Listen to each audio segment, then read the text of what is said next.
कल हमने देखा कि लोग भ्रष्टाचार करके उसको सेलिब्रेट करते हैं।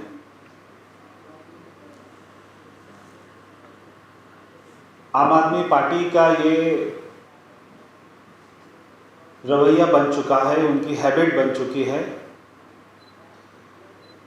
कि देश में किसी भी राज्य में चुनाव आएंगे तो वो पहले ही ईवीएम का रोना रोने लगते हैं, और जब चुनाव में उनकी हार होती है तो बोलते हैं ईवीएम दोषी है। जब हमारा देश सर्जिकल स्ट्राइक करता है और उनको लगता है कि वोट बैंक कहीं उनका खतरे में है, तो वो सर्जिकल स्ट्राइक पर भी सवाल खड़े करते हैं। वो जो बाटला इनकाउंटर हुआ था उस पर भी सवाल खड़े करते हैं, और जहां उनको अच्छा लगता है वहां पे हनुमान चालीसा बोलते हैं, जहां उनको अच्छा लगता है वहां पे भगवान श्री राम को गाली देते हैं, जहां उनको अच्छा लगता है प्रधानमंत्री जी की माता जी को गाली देते हैं, उनके गुजरात के पार्टी के अध्यक्ष किस भाषा में बात करते हैं। और देश में जब कोविड की दूसरी लहर चल रही थी, दिल्ली में 26,000 लोगों की मृत्यु हुई, उस दौरान ये लोग शराब पॉलिसी को लेके आते हैं, और जब ये फंस जाते हैं तो बहुत ही दुर्भाग्य की बात है ये पूरे देश के लिए कि हमारे शहीदों के नामों का सहारा लेना। कल उस शहीद परिवार ने भी अपनी आपत्ति जताई। शहीद भगत सिंह के परिवार ने कहा कि जिस तरीके से भ्रष्ट लोग हमारे शहीद भगत सिंह का, देश के शहीद भगत सिंह का सहारा ले रहे हैं, हमें इस पर आपत्ति है। उन्होंने इसके ऊपर में अपना दुख जताया कि एक व्यक्ति जो सत्येंद्र जैन 4 महीने से जेल में है, जिसको कोर्ट ने दोषी माना, उसके फोटो के साथ में शहीद भगत सिंह का फोटो लगा देना, और अरविंद केजरीवाल का ये कहना कि ये सत्येंद्र जैन और मनीष सिसोदिया आज के भगत सिंह हैं,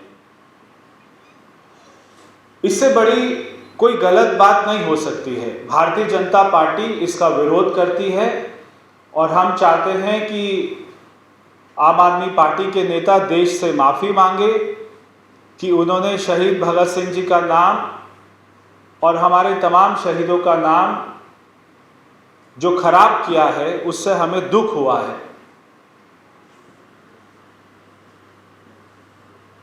हम देखते हैं कि 2 अक्टूबर को कभी ना तो अरविंद केजरीवाल जी, ना मनीष सिसोदिया जी, ना संजय सिंह जी, ना आतिशी जी, कोई राजघाट पर हमारे पूजनीय बापू जी को श्रद्धांजलि देने के लिए नहीं जाता है, कभी नहीं जाता है। इस वाले 2 अक्टूबर को भी नहीं गया। मगर जब आपको सीबीआई बुला रही है, जब आपके ऊपर में भ्रष्टाचार के इन्वेस्टिगेशन चल रही है, जांच चल रही है, तो आपको बापूजी याद आ जाते हैं, तो आपको राजघाट पर जाना याद आता है।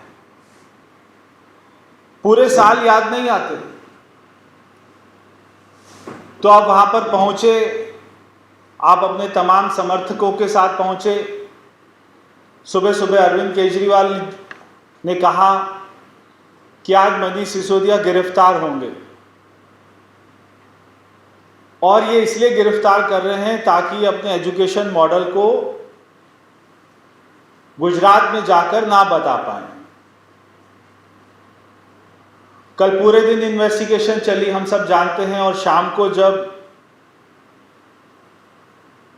हमारे दिल्ली के डिप्टी सीएम साहब बाहर आते हैं तो वो एक हाथ में पर्चा लेके आते हैं, जो उनको आतिशी जी ने या जो आम आदमी पार्टी के दूसरे लोग हैं उन्होंने थमाया होगा कि अरविंद केजरीवाल जी ने ये भेजा है, यही बोलना है।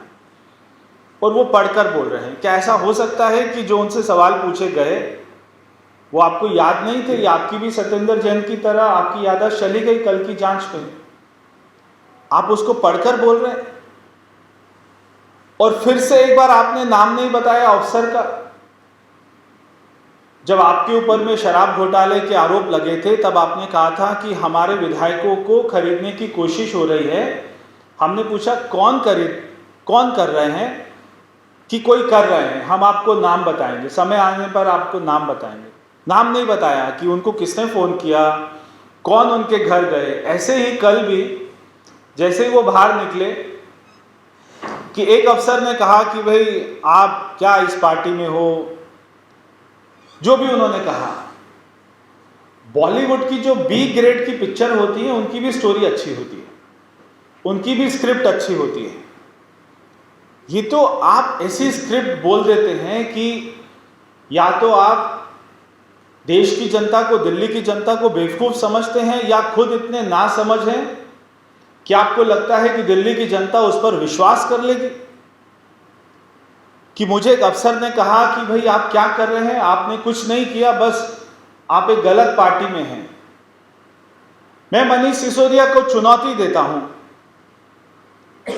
कल उन्होंने अपनी माता जी का आशीर्वाद लिया था, तो माता जी ने यह भी संस्कार दिए होंगे कि कभी झूठ मत बोलना। माता जी ने यह भी संस्कार दिए होंगे कि कभी भ्रष्टाचार मत करना।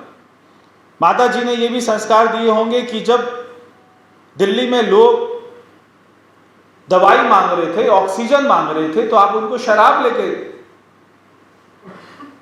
तो मैं मनीष सिसोदिया जी को चुनौती देता हूं कि आप उस अफसर का नाम बताएं जिन्होंने आपको ये कहा था।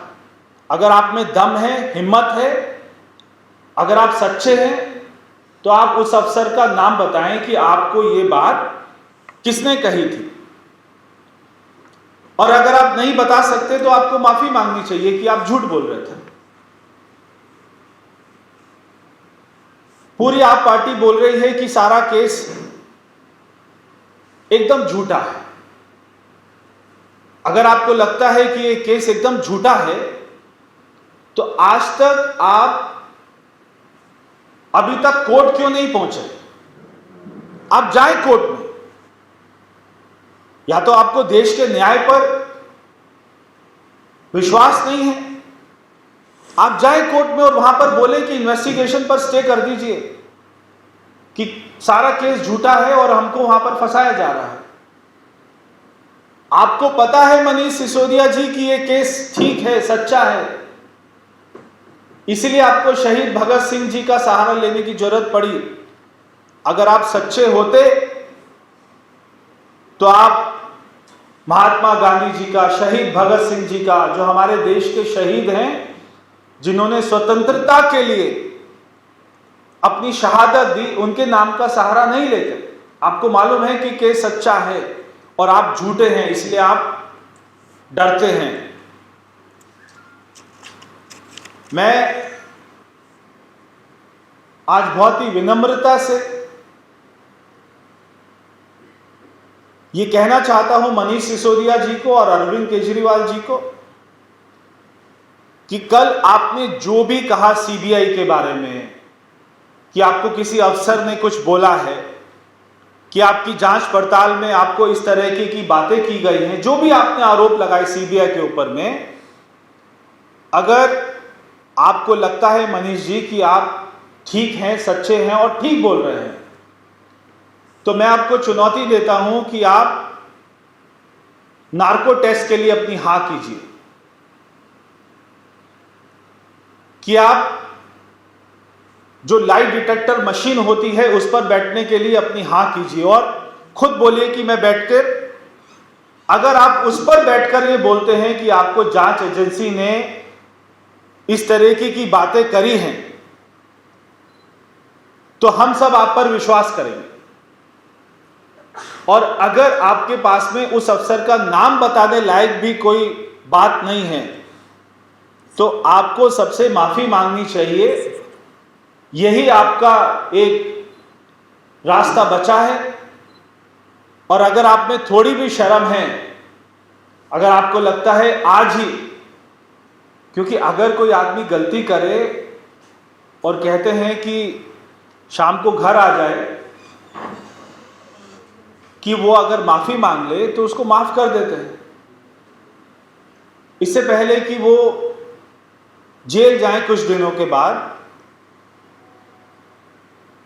और उसके बाद में अपनी गलती माने।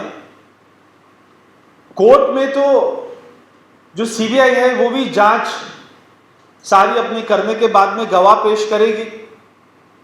कोर्ट में आप भी अपनी सफाई देंगे तो कोर्ट ये तय करेगा कि आप ठीक हैं या गलत हैं, और उसके बाद में जब आप जेल जाएंगे तब आपको बोलने लायक कुछ नहीं बचेगा।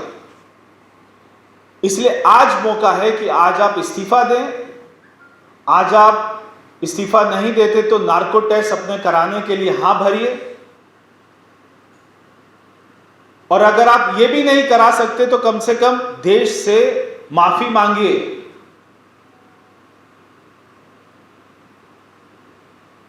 कि आप बार बार कोई भी आरोप लगाकर ऐसे बच के भाग नहीं सकते, क्योंकि देश हमारा संविधान से चलता है, देश हमारा कानून से चलता है। हमारे शहीदों का नाम लेना और उससे बच जाना केवल इसलिए संभव हो पा रहा है कि आज अरविंद केजरीवाल के साथ में 80 पुलिस वाले चलते हैं, वरना देश के हमारे युवाओं में गुस्सा है कि उन्होंने शहीद भगत सिंह को एक भ्रष्ट आदमी के साथ में जोड़ दिया है। तो मैं आखिर में यही कहूंगा, मनीष सिसोदिया को चुनौती देता हूं कि वो अपना नार्को टेस्ट कराएं ताकि दूध का दूध पानी का पानी हो जाए। बहुत बहुत धन्यवाद। बहुत बहुत धन्यवाद।